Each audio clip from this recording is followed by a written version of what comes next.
Ассалаумалейкум, ардақты достар. Алдын ала айта кетем. Диалектini қыспайыз, туғандар. Диалектini тақыр қыспайыз. Бірақ қолдан келешінше, қолымыздан келешінше адаби тілде сөйлеуге әрекет қыламыз.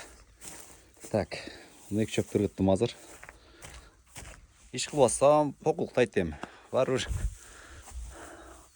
Не екен түсіндіңіздер де уже. Тағат шипіле өзем. Ой, бісміллә. Bir жақшы бір нәрсе көргізем. Қолдан келішінше табиғи азықтармен ағыстанға әрекет қылады ондар. Burada білесіздер, жайлауға шығып азыр жайлауға деле жалаң бой шығып қалды еркектерче. Аял кіші шыққан аз. Burada аял кіші шығып, апаларыбыз, еже қарындаштарыбыз шығып,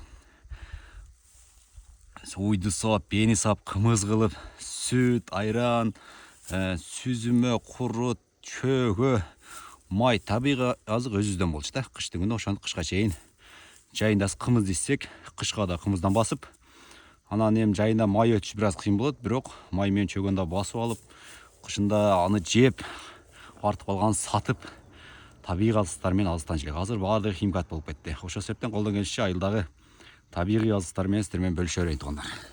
Мына булардын энелери көк чөп жеді мына. Бизде көк көтөрүлүп калды, жактан көрүнөт экен. Так, кана. Я мына көк. Мына көк, ушу көктү жеген тооктордун организм тазаланып, мына ошо көк жеген тооктордун тукуму туугандар.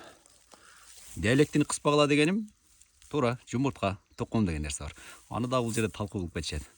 Табигый азыктар менен азыктанга аракет кыла берет туугандар, колдон келишинче. Мен дагы өзүм колдон келишинче жалпак тил менен сиздерге видеолорду, айылдагы видеолорду тартканга аракет кыла берейин туугандар.